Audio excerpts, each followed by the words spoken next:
Sa panahon ngayon, sa mga pader ng school, sa mga patio ng simbahan, donated by, mga gano'n-gano'n.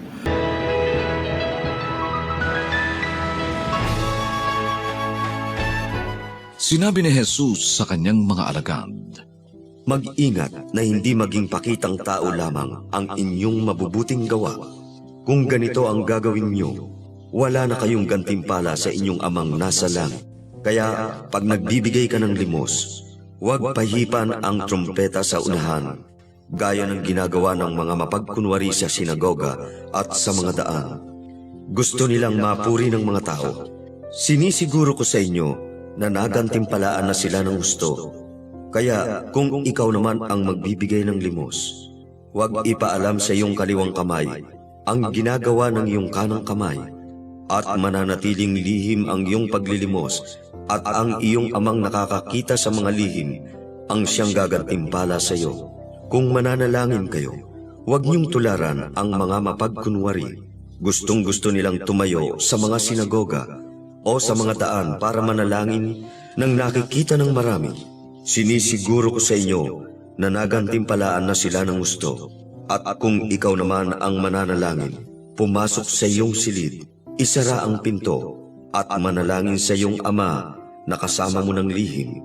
At ang iyong ama na nakakakita sa ipinaglilihim ang gagantimpala sa iyo. Pag mag-aayuno kayo, huwag magpakita ng lungkot sa mukha, gaya ng mga mapagkunwari.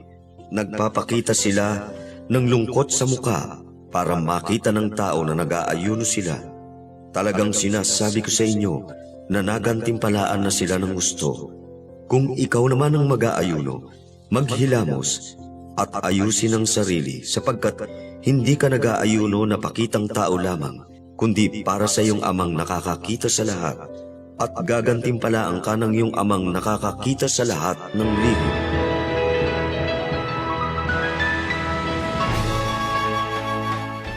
Isang mapagpalang araw nawa po ang sumaating lahat. Sinabi ng ating Panginoon ngayon sa Ebanghelyo para sa araw na ito, na kung ikaw ay magbibigay, huwag mo nang ipailam sa kaliwang kamay yung ibinigay ng kanan. At kung ikaw ay mananalangin, pumunta ka sa kwarto mo at huwag mo nang ipagmakaingay. Kung mag-aayuno ka, hugasan mo ang iyong mukha. Noon sa mga Israelita po kasi, sa mga Hudyo, kapag nag-aayuno sila ay nagdadamit ng sako, nagdudumi-dumi sa mukha, ginagawang malungkot ang mukha, ganyan. Maraming mga pagpapahirap sa sarili na lantaran, o yung iba nga ay sinasabi pa na hinihipan ang trompeta bago magbigay. Parang ipinagmamakaingay na niya muna na, ito, magbibigay ako ngayon. Sa panahon ngayon, sa mga pader ng school, sa mga patio ng simbahan, donated by, mga gano'n-gano'n. Yun po yung pinapaalala sa atin ng Panginoon. Huwag tayong magmapuri. Pinupuri na tayo ng ibang tao. Kaya sabi niya, yung gantimpala na bibigay ng Ama ay tinanggap nyo na dahil sa papuri ng ibang tao. At ini-encourage tayo ng ating Panginoon na gumawa na lang ng lihim. Tama nang ang Diyos Ama at saka tayo yung nakakaalam. Lahat ng ginagawa natin ng lihim ay nalalaman ng Diyos. Kaya yung ating palihim na pagtulong sa kapwa ay malaking puntos. Sabi nga ng mga bata ay kayamanan sa langit. Medyo tinamaan tayo, headshot tayo dito sa Ebanghelyo ngayon kasi last time nung Holy Week bisita iglesia o Station of the Cross. Ang ginawa namin ay iba-ibang simbahan, 2 probinsya, Oriental and Occidental. At yun ay binibidyo namin o nakapicture. Talagang pinopost namin. Ang purpose naman ay to encourage others na magbisita iglesia rin, na ipangilin yung araw na yun para maalala nating dalawin din ang iba't ibang mga simbahan sa iba't ibang pamayanan, sa iba't ibang bayan.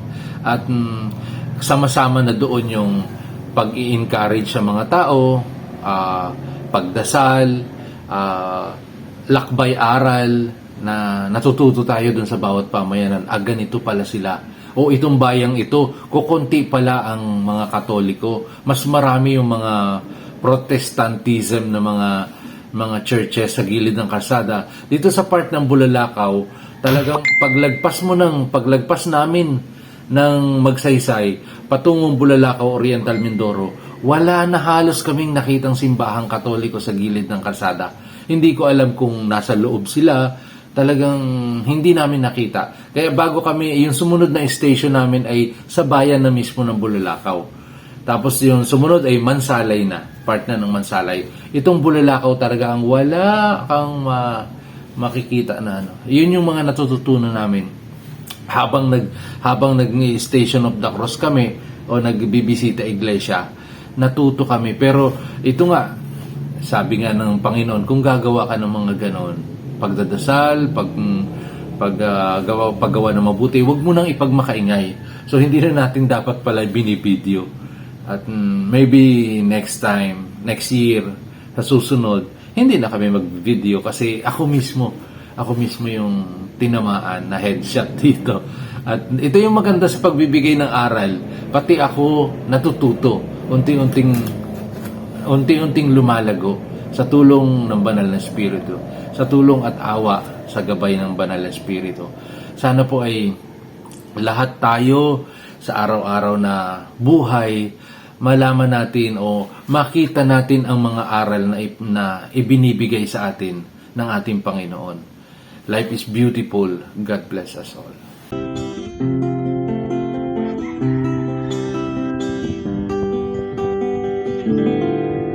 Kay Jesus manawagan, kay Jesus lumapit, siyang daan, siyang buhay, sagot sa suliranin, anumang kailingan, anumang dalangin.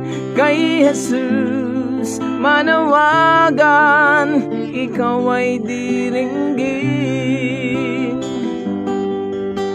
Kapag ang langit ay maula at tila uulan, ika'y may suliranin at tuloy maninimdim. At ang iyong mga katanungan, ang sagot na'y di alam.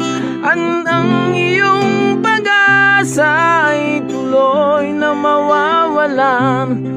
Kay Jesus manawagan, kay Jesus lumapit, siyang daan, siyang buhay, sagot sa suliranin, anumang kailingan, anumang dalangin.